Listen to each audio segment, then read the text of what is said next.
Hi guys, welcome to our channel TF Files TV. Vazukuru vambuya nehanda vonyomba Rick Ross. As you all know, Rick Ross ari kuZimbabwe. Today ari kuperforma ku-HICC kuHarare.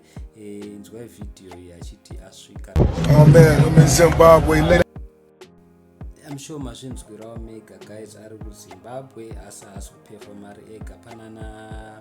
Vana DJ Maporisa, vana NSTC nevamwe vedu vaimbi vemuZimbabwe vakawanda vakasiyana siyana. So asi vanhu vari kumunyomba, vari kumuseka, vari kuti what we ordered versus what we got. Vari kuseka zijuzi rake, vari kuti zijuzi rake. This is what people were saying. What this isn't the real Rick Ross. We all know this is an imposter, must be Ricky Gwizi or something. Vari kutanzi ndi Ricky Gwizi. Vamwe vakati ndiye here chaye uyu. Zvakanzi TV versus reality. Vamwe vakati he is already looking like a Zimbabwean. Vanhu vanga vachitaura zvakawanda zvakasiyana siyana. Asi musakanganwa guys, mukatarisapo zviri kunzi juice rachona rinodhura is $1,250. Ndio nyaya iripo. Iroro riri kusekwa nevanhu. Vamwe vakati you are so inhuman and immoral.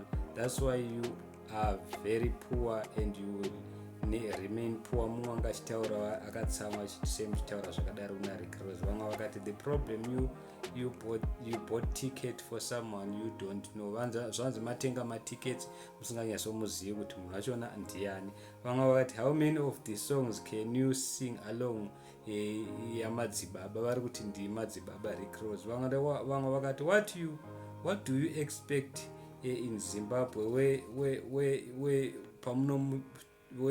where he is snapped by some ITL and the background is bad. Tosataura vamwe vati munongoziva mega kuti kuZimbabwe munhu anenge ashuta apashuta neITL vari kureva foni yaya guys, as you know foni yacho nomuziva vese. Vamwe vati Zim cameras, vamwe vakati ndi Rick Fire. So thank you so much, don't forget to subscribe.